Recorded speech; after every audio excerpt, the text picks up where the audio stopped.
প্রিয় viewer, Mac electronics YouTube চ্যানেলের আরও একটি নতুন ভিডিওতে আপনাকে স্বাগতম। আমার হাতে যে ফোন দেখছেন, ফোনটি হচ্ছে নোকিয়া ফোন। এই ফোনের হ্যাশ বাটনে কাজ করে না। ঠিক এরকম 1 2 3 4 5 6 7 8 9 0 স্টার হ্যাশ এসব যে কোনো বাটনে যদি কাজ না করে, সেই কাজটি আপনি কিভাবে করবেন? যে কোনো বাটন ফোনের এই কাজটি খুব সহজেই করা যায়। তো আমি আপনাদের আজকে সেই বাটন মেরামত করা দেখাবো। যে এই ফোনের, নোকিয়া ফোনের হ্যাশ বাটনই কাজ করে না।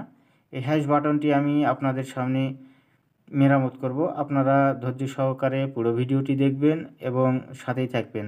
আপনি যদি চ্যানেলে নতুন হয়ে থাকেন তাহলে অবশ্যই চ্যানেলটিকে সাবস্ক্রাইব করে সাথেই থাকবেন এবং নতুন নতুন ভিডিও পাওয়ার জন্য নোটিফিকেশান অন করে রাখবেন। তো আমি ফোনটি খুলে নিয়েছি।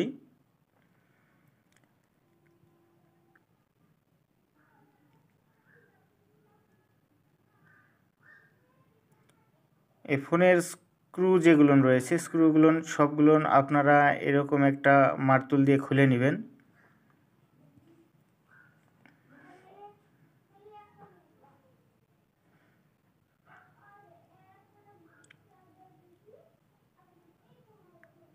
আমি কেসিং থেকে মাদারবোর্ডটি সেপারেট করলাম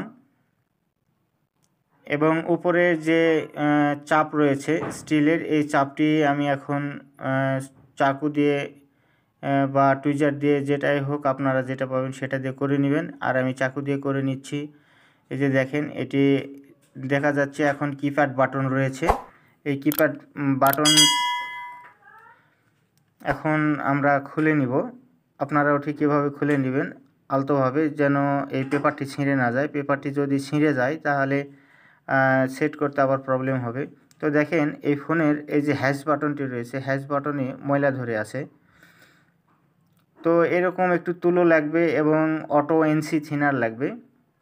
অটো এনসি থিনার এবং তুলো দিয়ে ঠিক আমি যেভাবে পরিষ্কার করতেছি এইভাবে আপনারাও পরিষ্কার করে নেবেন।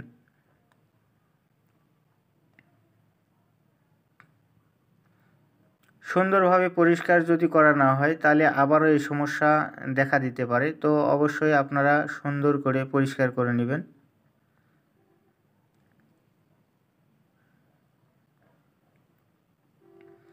পরিষ্কার করা হয়ে গেলে একটু ভেজা বা স্যাঁতসেঁতে ভাব থাকে, এটি আপনারা টিস্যু পেপার দিয়ে আমি যেভাবে ঠিক পরিষ্কার করছি, শুকিয়ে নিচ্ছি, ঠিক সেভাবে আপনারাও এভাবে পরিষ্কার করে নেবেন এবং মুছে শুকিয়ে নেবেন।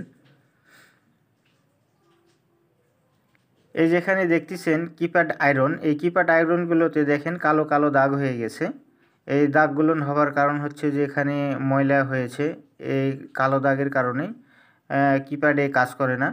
অনেক সময় ময়লা ধরে যায়, নীল ধরনের একটা পদার্থ জমে।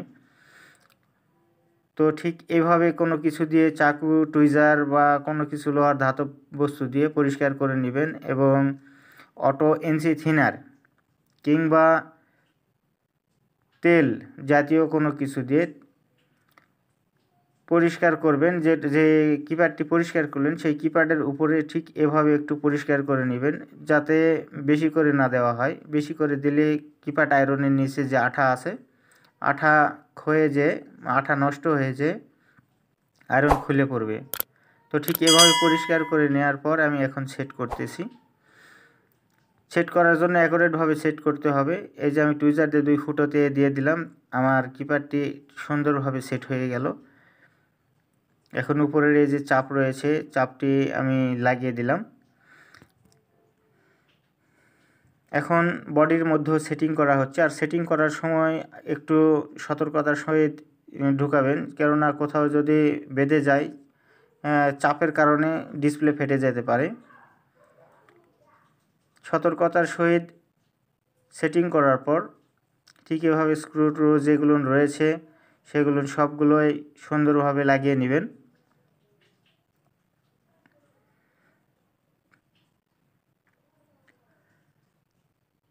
এখন আমার মোবাইলটি সেট করা শেষ। এখন আমি এখানে সিম ভরব। এই যে সিম ভরলাম, সিম ভরানোর পরে এখন ব্যাটারিটি কানেকশন করলাম এবং এখন ফোনটি অন করব।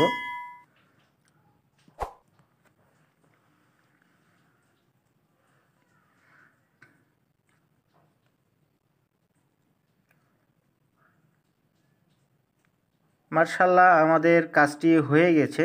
এখন 1 2 3 4 5 6 7 8 9 0 স্টার হ্যাশ হ্যাশ হ্যাশ সবগুলোই কাজ হয়ে গেল। পুরো ভিডিওটি দেখার জন্য আপনাকে ধন্যবাদ। আজকের মতো ভিডিওর এখানেই শেষ করছি। আল্লাহ হাফেজ।